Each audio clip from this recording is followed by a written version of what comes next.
অতিথি রবীন্দ্রনাথ ঠাকুর। প্রথম পরিচ্ছেদ। কাঁঠালিয়ার জমিদার মতিলাল বাবু নৌকা করিয়া সপরিবারে স্বদেশে যাইতেছিলেন। পথের মধ্যে মধ্যাহ্নে নদীতীরের এক গঞ্জের নিকট নৌকা বাঁধিয়া পাকের আয়োজন করিতেছেন। এমন সময় এক ব্রাহ্মণ বালক আসিয়া জিজ্ঞাসা করিল, বাবু, তোমরা যাচ্ছ কোথায়? প্রশ্নকর্তার বয়স 15-16 অধিক হইবে না। মতিবাবু উত্তর করিলেন, কাঁঠালে। ব্রাহ্মণ বালক কহিল, আমাকে পথের মধ্যে নন্দীগাঁয়ে নামিয়ে দিতে পারো? বাবু সম্মতি প্রকাশ করিয়া জিজ্ঞাসা করিলেন, তোমার নাম কি? ব্রাহ্মণ বালক কহিল, আমার নাম তারাপদ।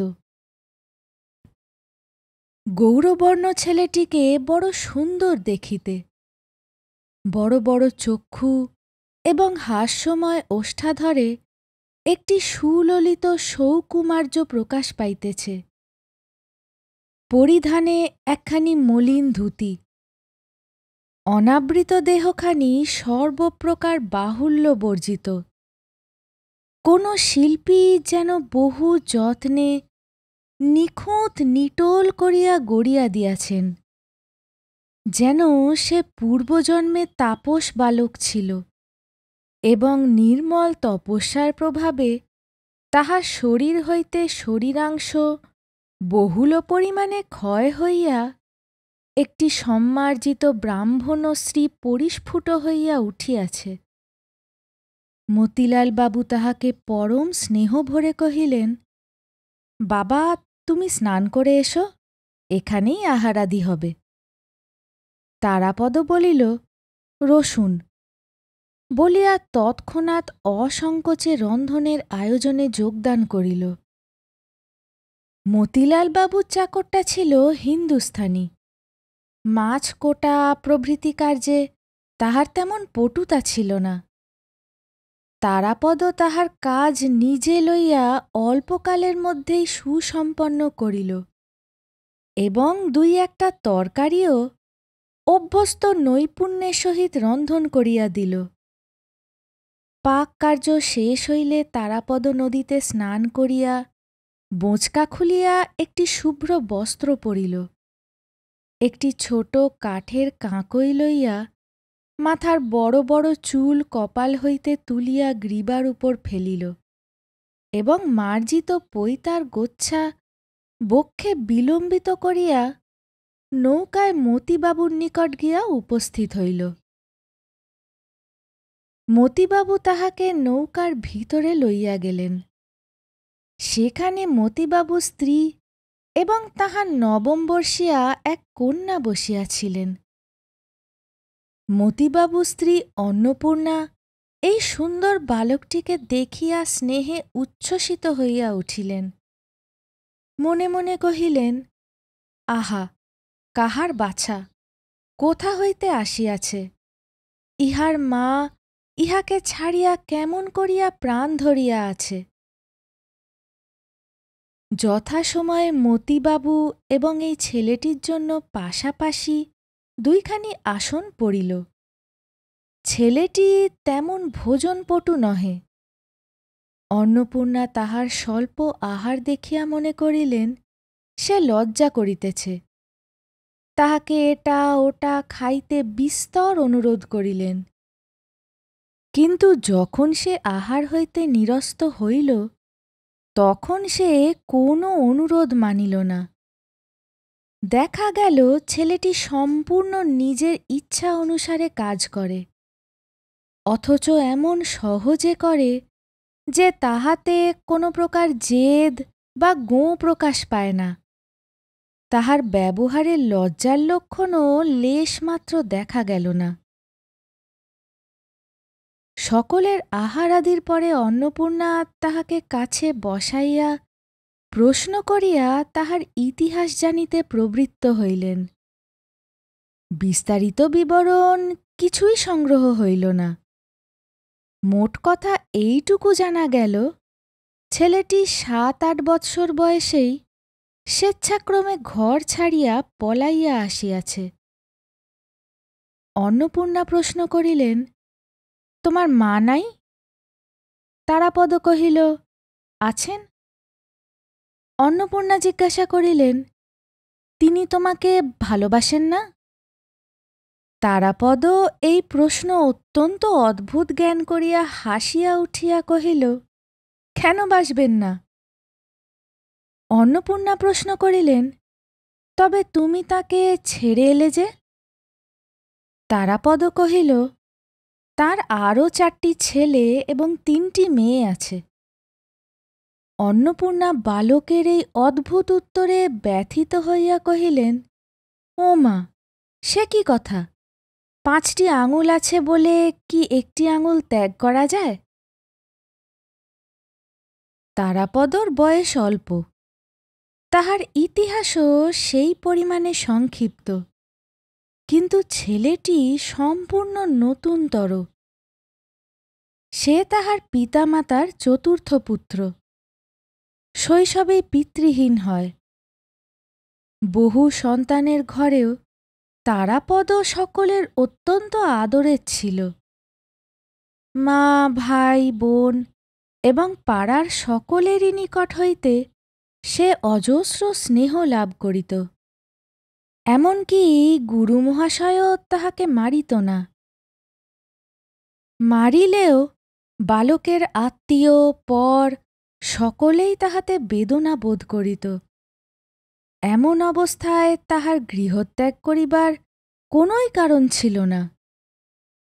যে উপেক্ষিত রোগা ছেলেটা সর্বদাই চুরি করা গাছের ফল এবং গৃহস্থ লোকেদের নিকট তাহার চতুর্গুণ প্রতিফল খাইয়া বেড়ায়, সেও তাহার পরিচিত গ্রামসীমার মধ্যে তাহার নির্যাতনকারিণী মার নিকট পড়িয়া রহিল।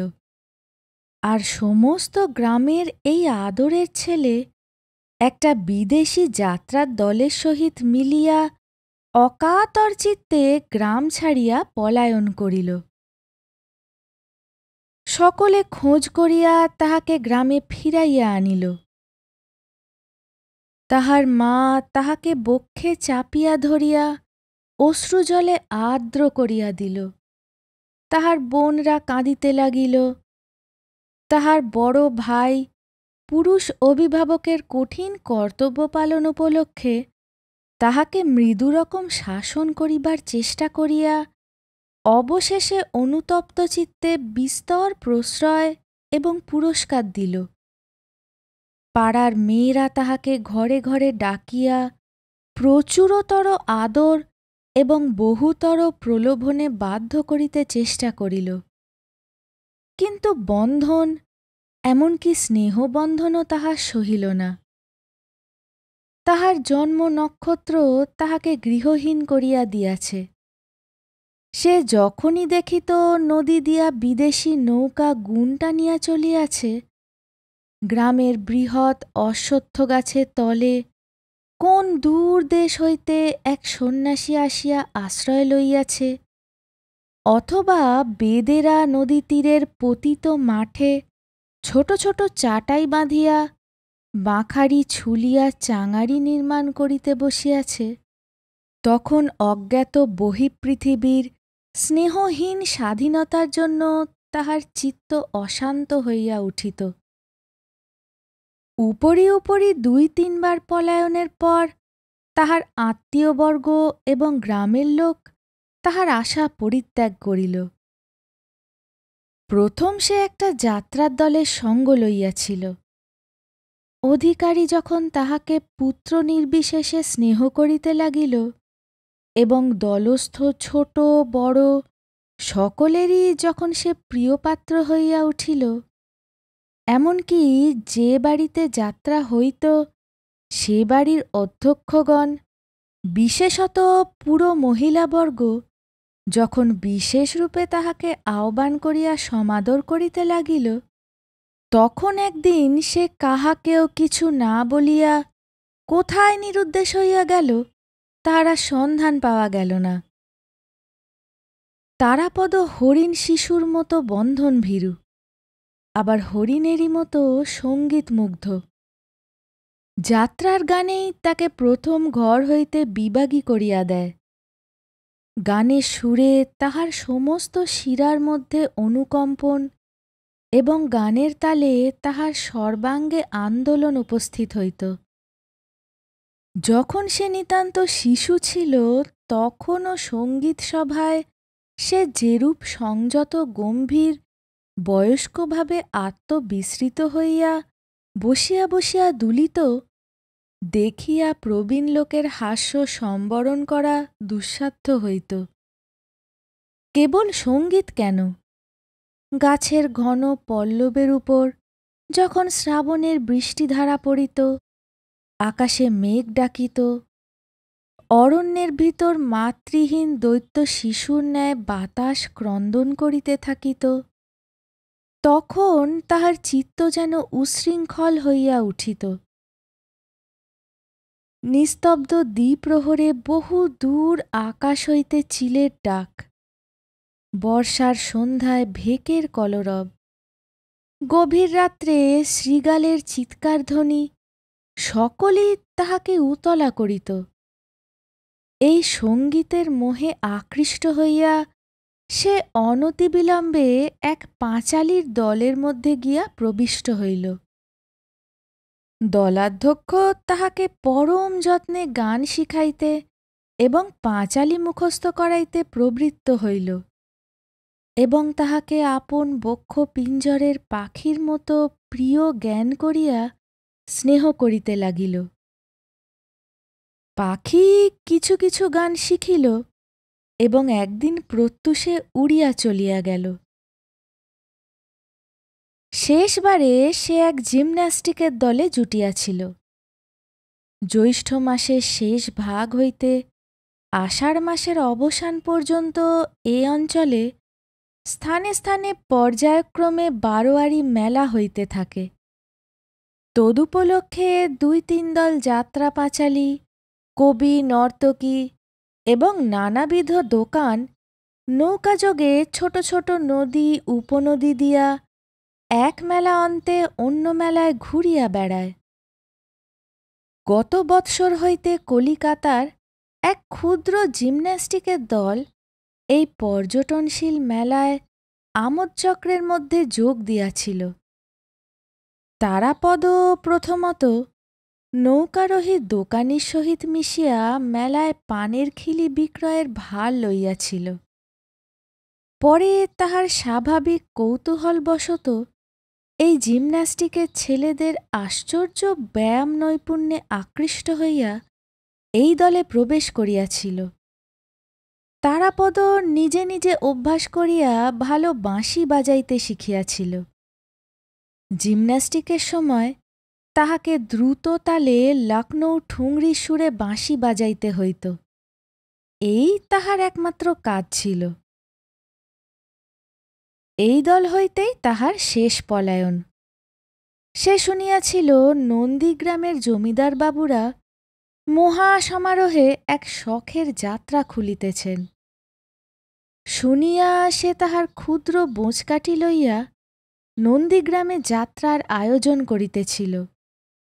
এমন সময় মতিবাবুর সহিত তাহার সাক্ষাৎ হয়। তারাপদ পর্যায়ক্রমে নানা দলের মধ্যে ভিড়িয়াও আপন স্বাভাবিক কল্পনাপ্রবণ প্রকৃতি প্রভাবে কোনো দলের বিশেষত্বপ্রাপ্ত হয় নাই। অন্তরের মধ্যে সে সম্পূর্ণ নির্লিপ্ত এবং মুক্ত ছিল।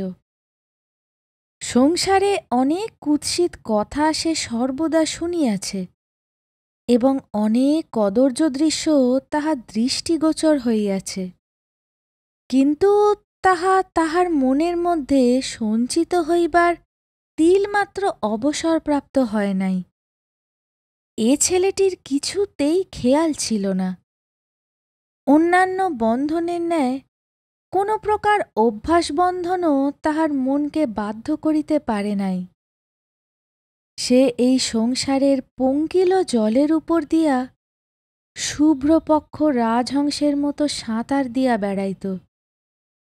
কৌতূহলবশত যতবারই ডুব দিত, তাহার পাখা সিক্ত বা মলিন হইতে পারিত না।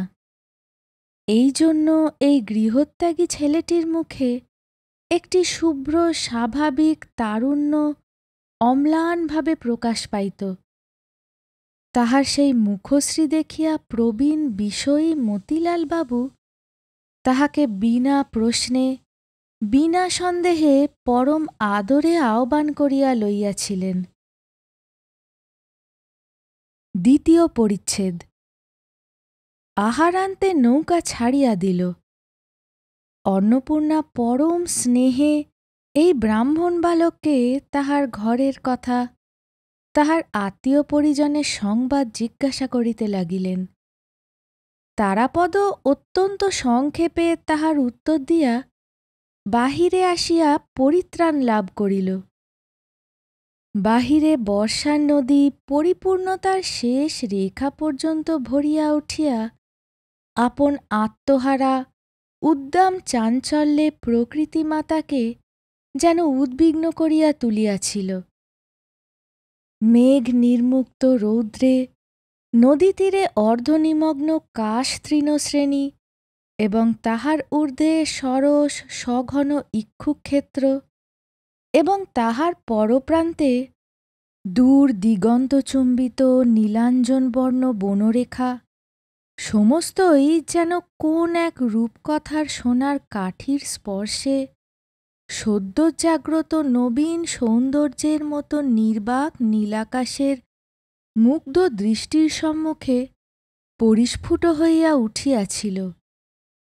সমস্তই যেন সজীব, স্পন্দিত, প্রগল্ভ, আলোকে উদ্ভাসিত, নবীনতায় সুচিক্কণ, প্রাচুর্যে পরিপূর্ণ। তারাপদ নৌকার ছাদের উপরে পালের ছায়ায় গিয়া আশ্রয় লইল। পর্যায়ক্রমে ঢালু সবুজ মাঠ, প্লাবিত পাটের ক্ষেত, গাঢ় শ্যামল আমন ধানের আন্দোলন, ঘাট হইতে গ্রামাভিমুখী সংকীর্ণ পথ, ঘন বনবেষ্টিত ছায়াময় গ্রাম তাহার চোখের উপর আসিয়া পড়িতে লাগিল। এই জল স্থল আকাশ, এই চারিদিকের সচলতা সজীবতা মুখরতা, এই ঊর্ধ্ব অধোদেশের ব্যাপ্তি এবং বৈচিত্র্য এবং নির্লিপ্ত সুদূরতা, এই সুবৃহৎ চিরস্থায়ী নির্নিমেষ বাক্যবিহীন বিশ্বজগৎ তরুণ বালকের পরমাত্মীয় ছিল, অথচ সে এই চঞ্চল মানবটিকে এক মুহূর্তের জন্য স্নেহ বাহুর দ্বারা ধরিয়া রাখিতে চেষ্টা করিত না। নদীতীরে বাছুর লেজ তুলিয়া ছুটিতেছে।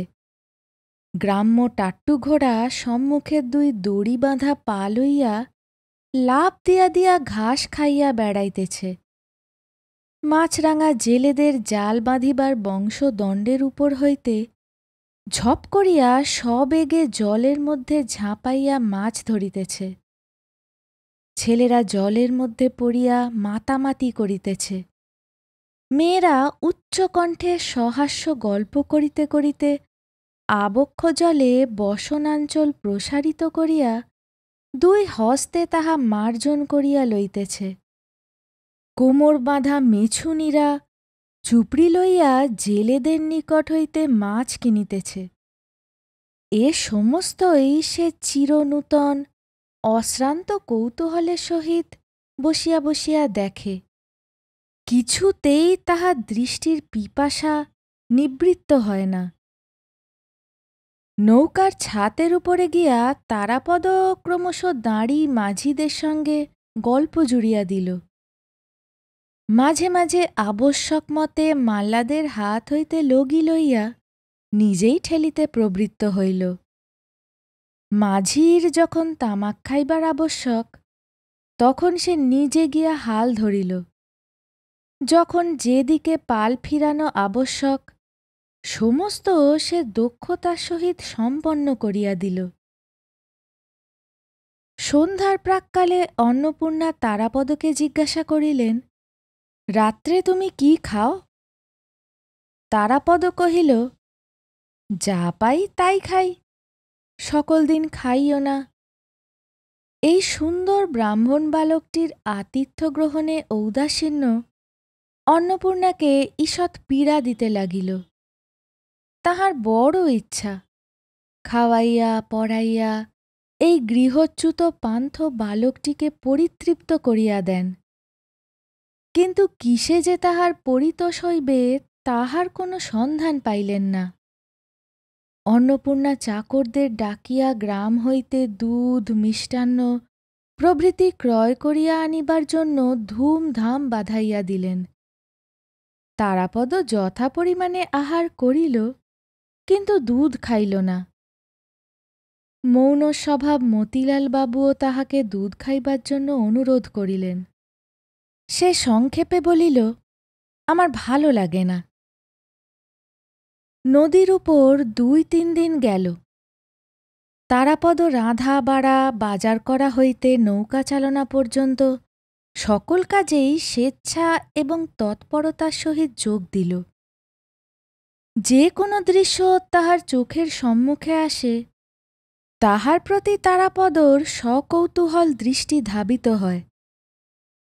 যে কোনো কাজ তাহার হাতের কাছে আসিয়া উপস্থিত হয়, তাহাতে সে আপনি আকৃষ্ট হইয়া পড়ে। তাহার দৃষ্টি, তাহার হস্ত, তাহার মন সর্বদাই সচল হইয়া আছে। এই জন্য সে এই নিত্য সচলা প্রকৃতির মতো সর্বদাই নিশ্চিন্ত উদাসীন, অথচ সর্বদাই ক্রিয়াসক্ত।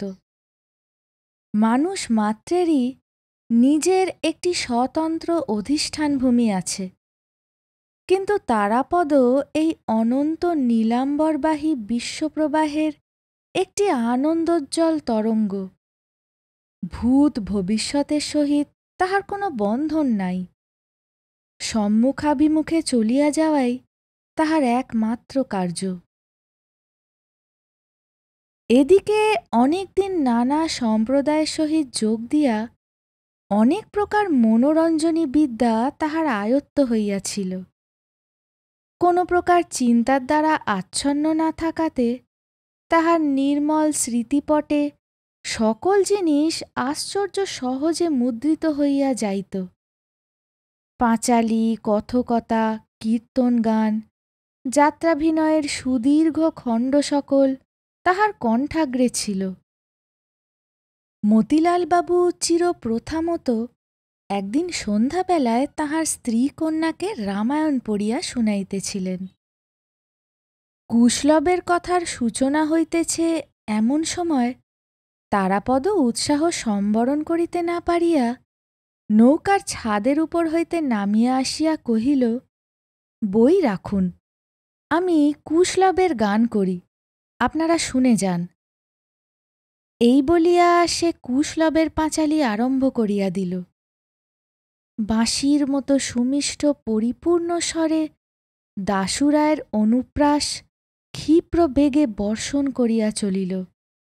দাঁড়ি মাঝি সকলেই দ্বারের কাছে আসিয়া ঝুঁকিয়া পড়িল।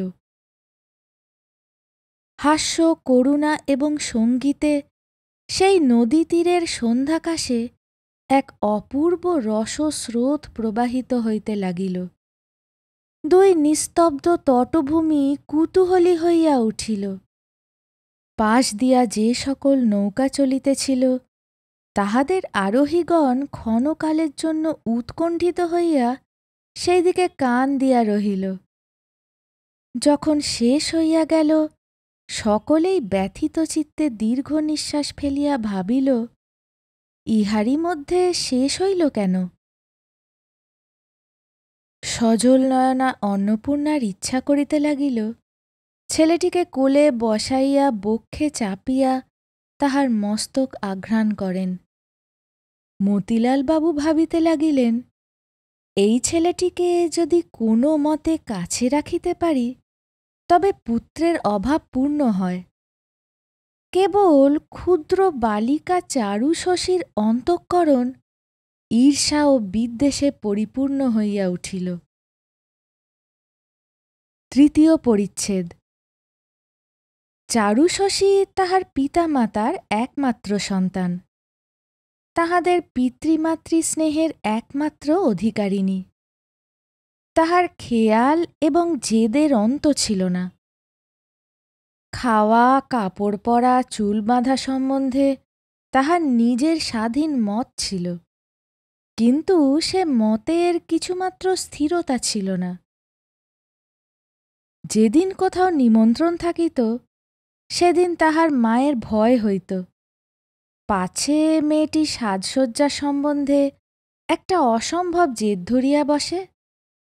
যদি দৈবাৎ একবার চুল বাঁধাটা তাহার মনের মতো না হইল, তবে সেদিন যতবার চুল খুলিয়া যত রকম করিয়া বাঁধিয়া দেওয়া যাক, কিছুতেই তাহার মন পাওয়া যাইবে না। অবশেষে মহা কান্নাকাটির পালা পড়িয়া যাইবে। সকল বিষয়েই এই রূপ। আবার এক এক সময় চিত্ত যখন প্রসন্ন থাকে, তখন কিছুতেই তাহার কোনো আপত্তি থাকে না। তখন সে অতিমাত্রায় ভালোবাসা প্রকাশ করিয়া তাহার মাকে জড়াইয়া ধরিয়া চুম্বন করিয়া হাসিয়া বকিয়া একেবারে অস্থির করিয়া তোলে। এই ক্ষুদ্র মেয়েটি একটি দুর্ভেদ্য প্রহেলিকা। এই বালিকা তাহার দুর্বাধ্য হৃদয়ের সমস্ত বেগ প্রয়োগ করিয়া মনে মনে তারাপদকে সুতীব্র বিদ্বেষে তাড়না করিতে লাগিল। পিতামাতাকেও সর্বতোভাবে উদ্বেলিত করিয়া তুলিল। আহারের সময় রোদনোন্মুখী হইয়া ভোজনের পাত্র ঠেলিয়া ফেলিয়া দেয়। রন্ধন তাহার রুচিকর বোধ হয় না। দাসীকে মারে। সকল বিষয়েই অকারণ অভিযোগ করিতে থাকে। তারাপদর বিদ্যাগুলি যতই তাহার এবং অন্য সকলের মনোরঞ্জন করিতে লাগিল, ততই যেন তাহার রাগ বাড়িয়া উঠিল। তারাপদর যে কোনো গুণ আছে, ইহা স্বীকার করিতে তাহার মন বিমুখ হইল। অথচ তাহার প্রমাণ যখন প্রবল হইতে লাগিল, তাহার অসন্তোষের মাত্রাও উচ্চে উঠিল। তারাপদ যেদিন কুশলবের গান করিল, সেদিন অন্নপূর্ণা মনে করিলেন, সঙ্গীতে বনের পশু বশ হয়। আজ বোধহয় আমার মেয়ের মন গলিয়াছে। তাহাকে জিজ্ঞাসা করিলেন, চারু, কেমন লাগল? সে কোনো উত্তর না দিয়া অত্যন্ত প্রবল বেগে মাথা নাড়িয়া দিল। এই ভঙ্গিটিকে ভাষায় তর্জমা করিলে এইরূপ দাঁড়ায়, কিছুমাত্র ভালো লাগে নাই এবং কোনো কালে ভালো লাগিবে না। চারুর মনে ঈর্ষার উদয় হইয়াছে বুঝিয়া তাহার মাতা চারুর সম্মুখে তারাপদর প্রতি স্নেহ প্রকাশ করিতে বিরত হইলেন। সন্ধ্যার পরে যখন সকাল সকাল খাইয়া চারু শয়ন করিত, তখন অন্নপূর্ণা নৌকা কক্ষের দ্বারের নিকট আসিয়া বসিতেন এবং মতিবাবু ও তারাপদ বাহিরে বসিত, এবং অন্নপূর্ণার অনুরোধে তারাপদ গান আরম্ভ করিত। তাহার গানে যখন নদীতীরের বিশ্রামনিরতা গ্রামশ্রী সন্ধ্যা বিপুল অন্ধকারে মুগ্ধ নিস্তব্ধ হইয়া থাকিত এবং অন্নপূর্ণার কোমল হৃদয়খানি স্নেহে ও সৌন্দর্যরসে উচ্ছ্বলিত হইয়া থাকিত, তখন হঠাৎ চারু দ্রুতপদে বিছানা হইতে উঠিয়া আসিয়া সরস সরোদনে বলিত, মা, তোমরা কি গোল করছ? আমার ঘুম হচ্ছে না।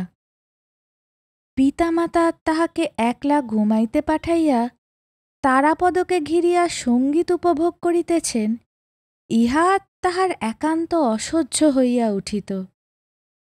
এই দীপ্ত কৃষ্ণনয়না বালিকার স্বাভাবিক সুতীব্রতা তারাপদর নিকটে অত্যন্ত কৌতুকজনক বোধ হইত। সে ইহাকে গল্প শুনাইয়া, গান গাহিয়া, বাঁশি বাজাইয়া বশ করিতে অনেক চেষ্টা করিল, কিন্তু কিছুতেই কৃতকার্য হইল না। কেবল তারাপদ মধ্যাহ্নে যখন নদীতে স্নান করিতে নামিত, পরিপূর্ণ জলরাশির মধ্যে গৌরবর্ণ সরল তনু দেহখানি নানা সন্তরণ ভঙ্গিতে অবলীলাক্রমে সঞ্চালন করিয়া তরুণ জলদেবতার মতো শোভা পাইত, তখন বালিকার কৌতূহল আকৃষ্ট না হইয়া থাকিত না। সে সেই সময়টির জন্য প্রতীক্ষা করিয়া থাকিত, কিন্তু আন্তরিক আগ্রহ কাহাকেও জানিতে দিত না। এবং এই অশিক্ষাপটু অভিনেত্রী পশমের গলাবন্ধ বোনা এক মনে অভ্যাস করিতে করিতে মাঝে মাঝে যেন অত্যন্ত উপেক্ষা ভরে কটাক্ষে তারাপদর সন্তরণ লীলা দেখিয়া লইত। চতুর্থ পরিচ্ছেদ। নন্দীগ্রাম কখন ছাড়াইয়া গেল তারাপদ তাহার খোঁজ লইল না। অত্যন্ত মৃদুমন্দ গতিতে বৃহৎ নৌকা কখনো পাল তুলিয়া কখনো গুণ টানিয়া নানা নদীর শাখা প্রশাখার ভিতর দিয়া চলিতে লাগিল। নৌকারোহীদের দিনগুলিও এই সকল নদী উপনদীর মতো শান্তিময় সৌন্দর্যময় বৈচিত্র্যের মধ্য দিয়া সহজ সৌম্য গমনে মৃদুমিষ্ট কলস্বরে প্রবাহিত হইতে লাগিল। কাহারও কোনরূপ তাড়া ছিল না। মধ্যাহ্নে স্নানাহারে অনেকক্ষণ বিলম্ব হইত। এদিকে সন্ধ্যা হইতে না হইতেই একটা বড় দেখিয়া গ্রামের ধারে ঘাটের কাছে ঝিল্লিমন্দ্রিত খদ্যোৎখচিত বনের পার্শ্বে নৌকা বাঁধিত। এমনি করিয়া দিন দশেকে নৌকা কাঁঠালিয়া পৌঁছিল।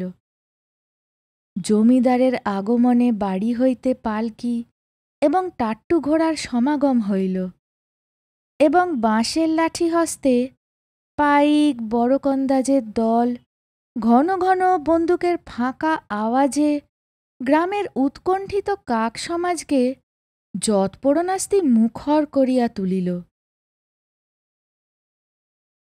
এই সমস্ত সমারোহে কাল বিলম্ব হইতেছে, ইতিমধ্যে তারাপদ নৌকা হইতে দ্রুত নামিয়া একবার সমস্ত গ্রাম পর্যটন করিয়া লইল।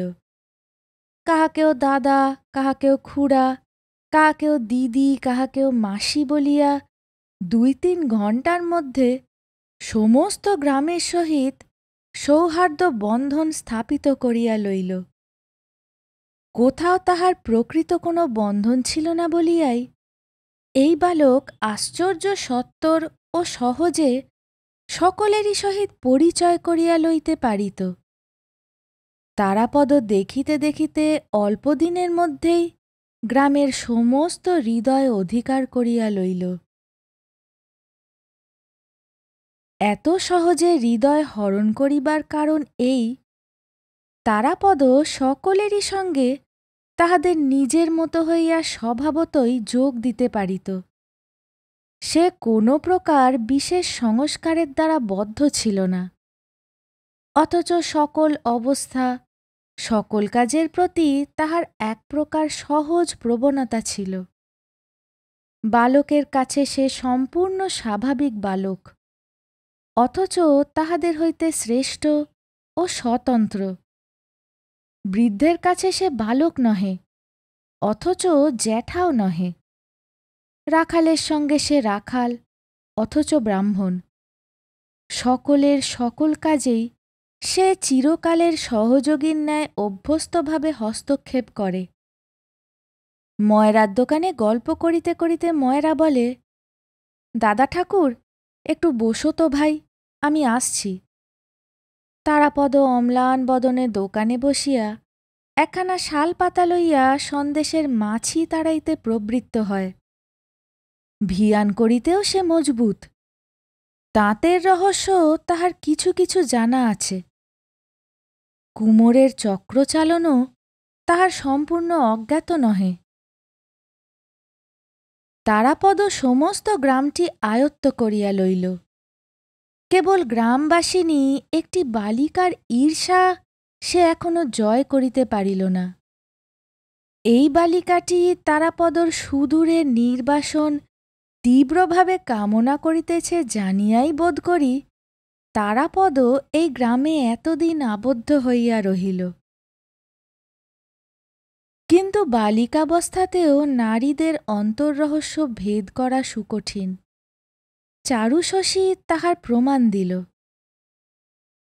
বামুন ঠাকরুনের মেয়ে সোনামণি 5 বছর বয়সে বিধবা হয়। সেই চারুর সমবয়সী সখী। তাহার শরীর অসুস্থ থাকাতে গৃহপ্রত্যাগত সখীর সহিত সে কিছুদিন সাক্ষাৎ করিতে পারে নাই।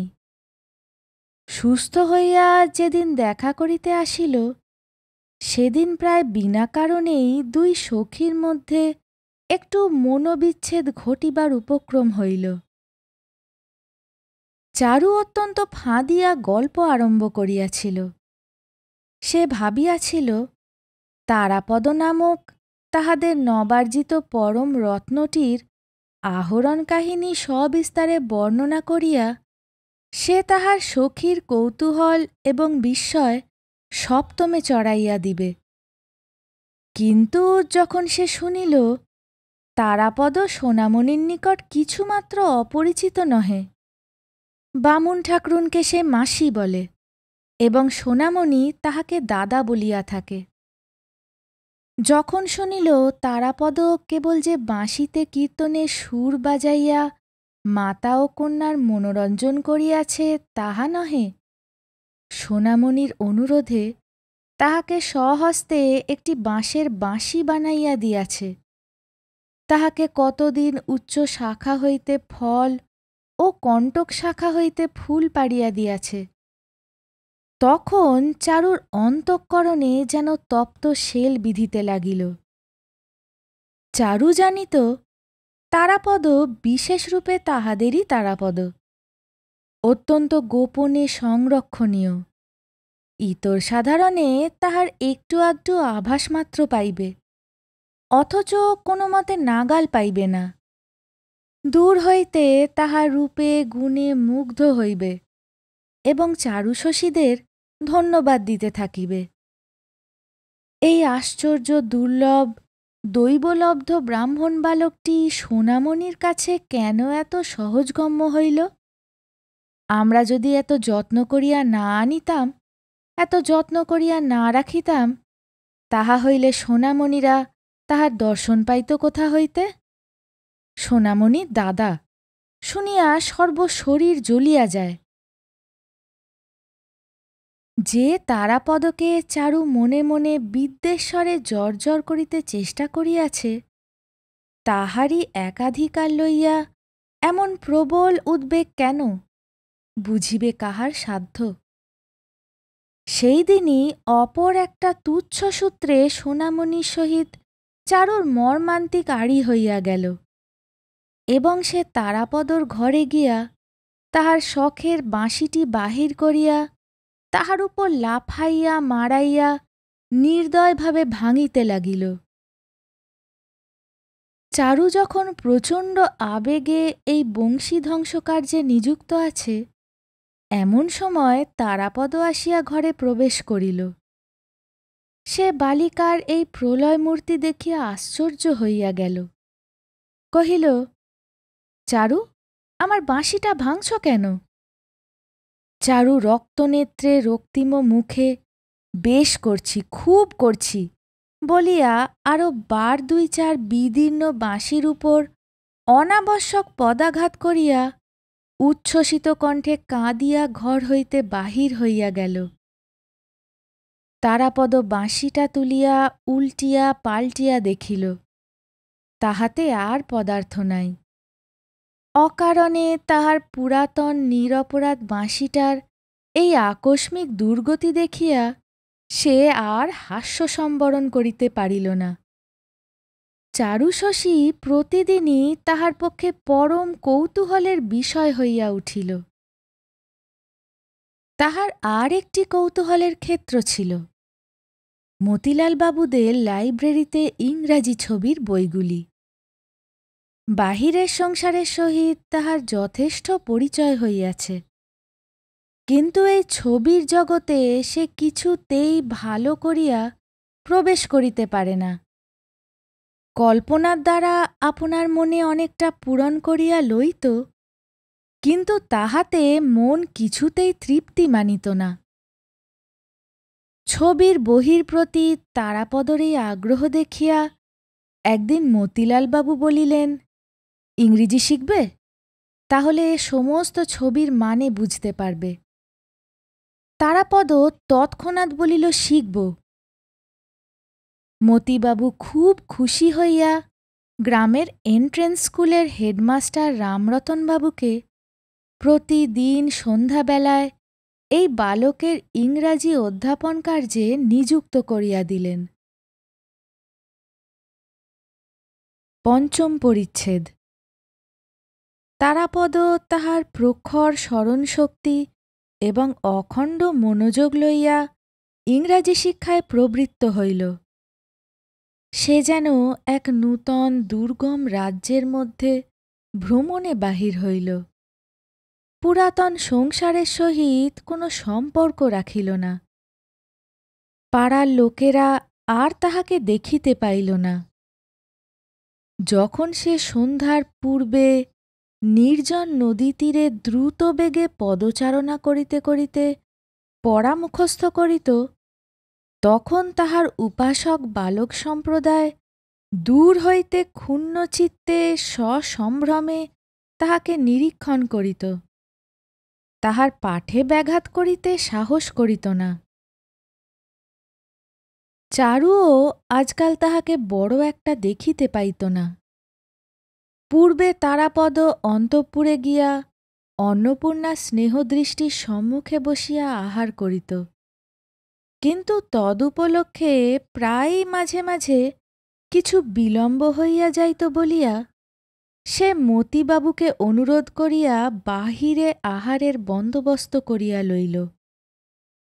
ইহাতে অন্নপূর্ণা ব্যথিত হইয়া আপত্তি প্রকাশ করিয়াছিলেন, কিন্তু মতিবাবু বালকের অধ্যয়নের উৎসাহে অত্যন্ত সন্তুষ্ট হইয়া এই নূতন ব্যবস্থার অনুমোদন করিলেন। এমন সময় চারুও হঠাৎ জেদ করিয়া বসিল, আমিও ইংরাজি শিখিব। তাহার পিতামাতা তাহাদের খামখেয়ালি কন্যার এই প্রস্তাবটিকে প্রথমে পরিহাসের বিষয় জ্ঞান করিয়া স্নেহমিশ্রিত হাস্য করিলেন, কিন্তু কন্যাটি এই প্রস্তাবের পরিহাস্য অংশটুকুকে প্রচুর অশ্রু জলধারায় অতি শীঘ্রই নিঃশেষে ধৌত করিয়া ফেলিয়াছিল। অবশেষে এই স্নেহ দুর্বল নিরুপায় অভিভাবকদ্বয় বালিকার প্রস্তাব গম্ভীরভাবে গ্রাহ্য করিলেন। চারু মাস্টারের নিকট তারাপদ সহিত একত্র অধ্যয়নে নিযুক্ত হইল। কিন্তু পড়াশোনা করা এই অস্থিরচিত্ত বালিকার স্বভাবসঙ্গত ছিল না। সে নিজে কিছু শিখিল না, কেবল তারাপদর অধ্যয়নে ব্যাঘাত করিতে লাগিল। সে পিছাইয়া পড়ে, পড়া মুখস্থ করে না, কিন্তু তবু কিছুতেই তারাপদর পশ্চাৎবর্তী হইয়া থাকিতে চাহে না। তারাপদ তাহাকে অতিক্রম করিয়া নূতন পড়া লইতে গেলে সে মহা রাগারাগি করিত, এমনকি কান্নাকাটি করিতে ছাড়িত না।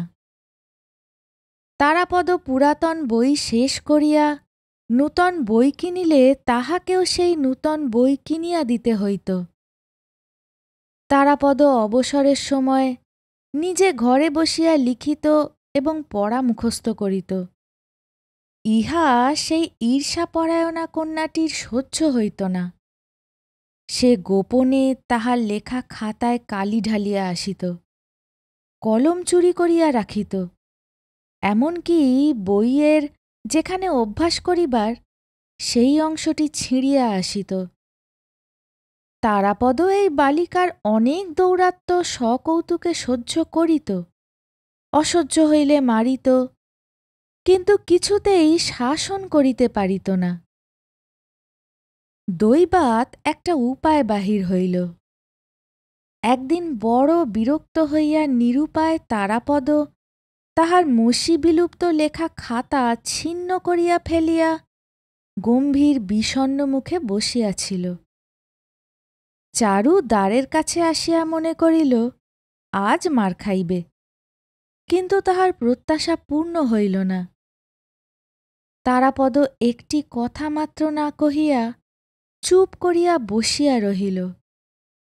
বালিকা ঘরের ভিতরে বাহিরে ঘুরঘুর করিয়া বেড়াইতে লাগিল।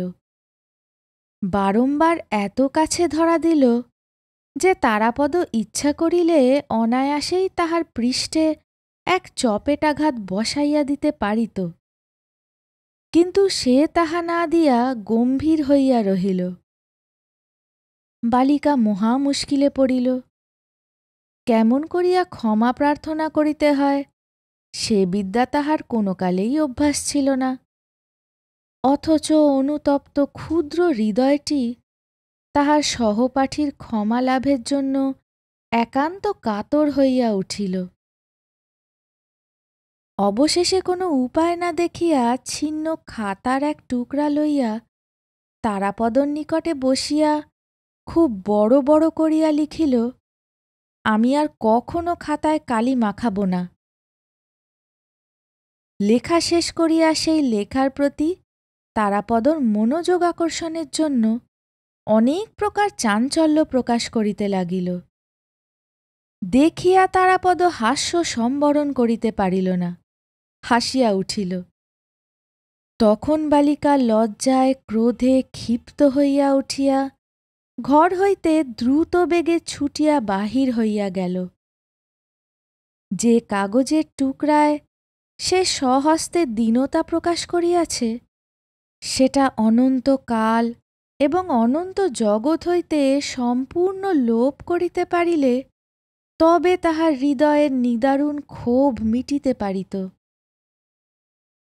এদিকে সংকুচিত চিত্ত সোনামণি দুই একদিন অধ্যয়নশালার বাহিরে উঁকিঝুঁকি মারিয়া ফিরিয়া চলিয়া গিয়াছে। সখী চারুশশীর সহিত তাহার সকল বিষয়েই বিশেষ হৃদ্যতা ছিল, কিন্তু তারাপদ সম্বন্ধে চারুকে সে অত্যন্ত ভয় এবং সন্দেহের সহিত দেখিত। চারু যে সময় অন্তঃপুরে থাকিত সেই সময়টি বাছিয়া সোনামণি সসংকোচে তারাপদর দ্বারের কাছে আসিয়া দাঁড়াইত। তারাপদ বই হইতে মুখ তুলিয়া সস্নেহে বলিত, কি সোনা, খবর কি? মাসি কেমন আছে? সোনামণি কহিত, অনেক দিন যাওনি, মা তোমাকে একবার যেতে বলেছে। মার কোমরে ব্যথা বলে দেখতে আসতে পারে না। এমন সময় হয়তো হঠাৎ চারু আসিয়া উপস্থিত। সোনামণি শশব্যস্ত। সে যেন গোপনে তাহার সখীর সম্পত্তি চুরি করিতে আসিয়াছিল। চারু কণ্ঠস্বর সপ্তমে চড়াইয়া চোখ মুখ ঘুরাইয়া বলিত, সোনা, তুই পড়ার সময় গোল করতে এসেছিস? আমি এখনই বাবাকে গিয়ে বলে দেব। যেন তিনি নিজে তারাপদর একটি প্রবীণা অভিভাবিকা। তাহার পড়াশোনায় লেশমাত্র ব্যাঘাত না ঘটে রাত্রিদিন ইহার প্রতি তাহার একমাত্র দৃষ্টি। কিন্তু সে নিজে কি অভিপ্রায়ে এই অসময়ে তারাপদর পাঠগৃহে আসিয়া উপস্থিত হইয়াছিল তাহাও অন্তর্যামীর অগোচর ছিল না, এবং তারাপদও তাহা ভালোরূপ জানিত। কিন্তু সোনামণি বেচারা ভীত হইয়া তৎক্ষণাৎ এক রাস মিথ্যা কৈফিয়ত সৃজন করিত। অবশেষে চারু যখন ঘৃণা ভরে তাহাকে মিথ্যাবাদী বলিয়া সম্ভাষণ করিত তখন সে লজ্জিত, শঙ্কিত, পরাজিত হইয়া ব্যথিত চিত্তে ফিরিয়া যাইত। দয়ার্দ্র তারাপদ তাহাকে ডাকিয়া বলিত, সোনা, আজ সন্ধ্যাবেলায় আমি তোমাদের বাড়ি যাব এখন। চারু সর্পিণীর মতো ফোঁস করিয়া উঠিয়া বলিত, যাবে বই কি, তোমার পড়া করতে হবে না? আমি মাস্টারমশাইকে বলে দেব না? চারুর এই শাসনে ভীত না হইয়া তারাপদ দুই একদিন সন্ধ্যার পর বামুন ঠাকরুনের বাড়ি গিয়াছিল। তৃতীয় বা চতুর্থবারে চারু ফাঁকা শাসন না করিয়া আস্তে আস্তে একসময় বাহির হইতে তারাপদর ঘরের দ্বারে শিকল আঁটিয়া দিয়া মার মশলার বাক্সর চাবিতালা আনিয়া তালা লাগাইয়া দিল। সমস্ত সন্ধ্যাবেলা তারাপদকে এইরূপ বন্দী অবস্থায় রাখিয়া আহারের সময় দ্বার খুলিয়া দিল। তারাপদ রাগ করিয়া কথা কহিল না এবং না খাইয়া চলিয়া যাইবার উপক্রম করিল। তখন অনুতপ্ত ব্যাকুল বালিকা করজোড়ে সানুনয়ে বারংবার বলিতে লাগিল, তোমার দুটি পায়ে পড়ি, আর আমি এমন করব না। তোমার দুটি পায়ে পড়ি, তুমি খেয়ে যাও। তাহাতেও যখন তারাপদ বশ মানিল না, তখন সে অধীর হইয়া কাঁদিতে লাগিল। তারাপদ সংকটে পড়িয়া ফিরিয়া আসিয়া খাইতে বসিল। চারু কতবার একান্ত মনে প্রতিজ্ঞা করিয়াছে যে সে তারাপদর সহিত সদ্ব্যবহার করিবে, আর কখনো তাহাকে মুহূর্তের জন্য বিরক্ত করিবে না। কিন্তু সোনামণি প্রভৃতি আর ৫ জন মাঝে মাঝে আসিয়া পড়াতে কখন তাহার কিরূপ মেজাজ হইয়া যায় কিছুতেই আত্মসম্বরণ করিতে পারে না। কিছুদিন যখন উপরি উপরি সে ভালো মানুষই করিতে থাকে, তখনই একটা উৎকট আসন্ন বিপ্লবের জন্য তারাপদ সতর্কভাবে প্রস্তুত হইয়া থাকে। আক্রমণটা হঠাৎ কি উপলক্ষে কোন দিক হইতে আসে কিছুই বলা যায় না। তাহার পরে প্রচণ্ড ঝড়, ঝড়ের পরে প্রচুর অশ্রুবারি বর্ষণ, তাহার পরে প্রসন্ন স্নিগ্ধ শান্তি। ষষ্ঠ পরিচ্ছেদ। এমনি করিয়া প্রায় ২ বৎসর কাটিল। এত সুদীর্ঘকালের জন্য তারাপদ কখনো কাহারও নিকট ধরা দেয় নাই। বোধ করি পড়াশোনার মধ্যে তাহার মন এক অপূর্ব আকর্ষণে বদ্ধ হইয়াছিল।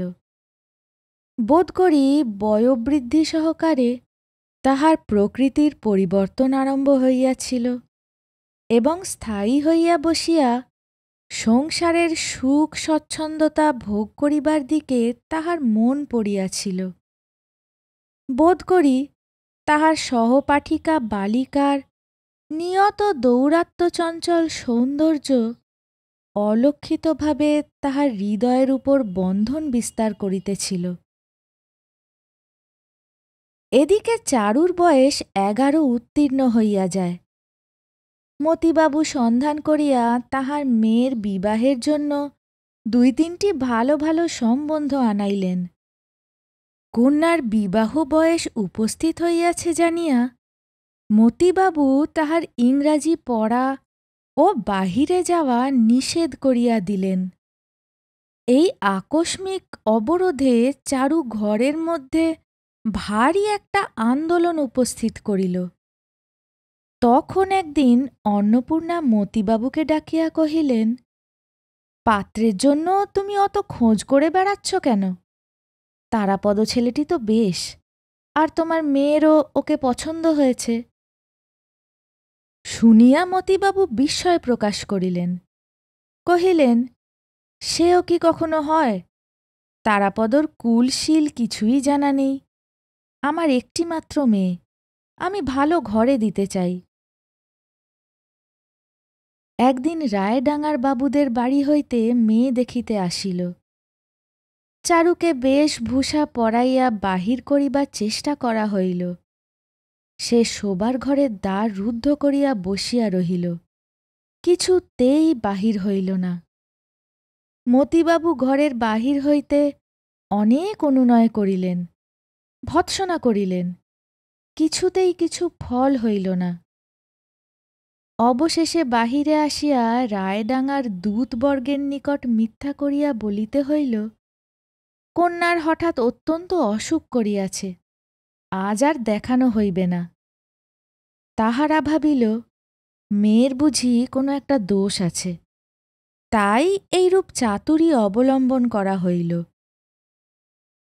তখন মতিবাবু ভাবিতে লাগিলেন, তারাপদ ছেলেটি দেখিতে শুনিতে সকল হিসাবেই ভালো, উহাকে আমি ঘরেই রাখিতে পারিব।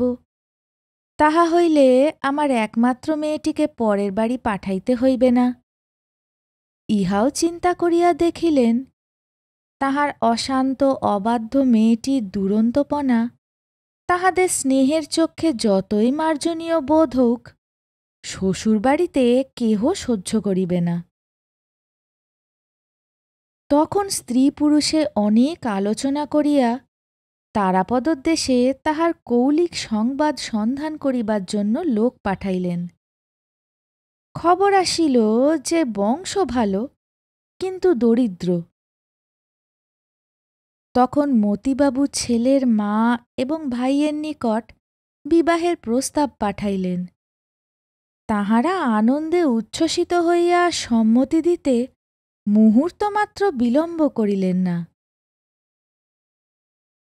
কাঁঠালিয়ায় মতিবাবু এবং অন্নপূর্ণা বিবাহের দিনক্ষণ আলোচনা করিতে লাগিলেন, কিন্তু স্বাভাবিক গোপনতাপ্রিয় সাবধানী মতিবাবু কথাটা গোপন রাখিলেন। চারুকে ধরিয়া রাখা গেল না। সে মাঝে মাঝে বর্গির হাঙ্গামার মতো তারাপদর পাঠগৃহে গিয়া পড়িত। কখনো রাগ, কখনো অনুরাগ, কখনো বিরাগের দ্বারা তাহার পাঠচর্চার নিভৃত শান্তি অকস্মাৎ তরঙ্গিত করিয়া তুলিত।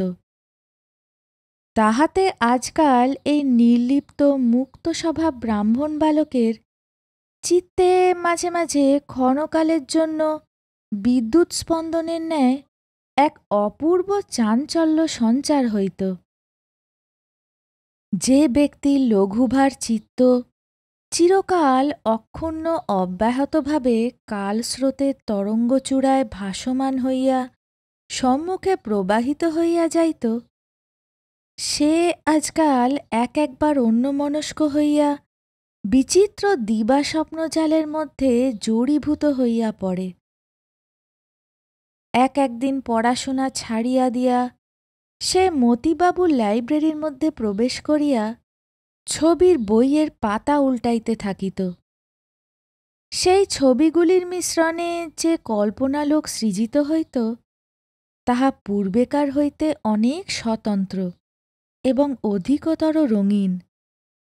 চারুর অদ্ভুত আচরণ লক্ষ্য করিয়া সে আর পূর্বের মতো স্বভাবত পরিহাস করিতে পারিত না। দুষ্টামি করিলে তাহাকে মারিবার কথা মনেও উদয় হইত না। নিজের এই গূঢ় পরিবর্তন, এই আবদ্ধ আসক্ত ভাব তাহার নিজের কাছে এক নূতন স্বপ্নের মতো মনে হইতে লাগিল। শ্রাবণ মাসে বিবাহের শুভ দিন স্থির করিয়া মতিবাবু তারাপদর মা ও ভাইদের আনিতে পাঠাইলেন। তারাপদকে তাহা জানিতে দিলেন না।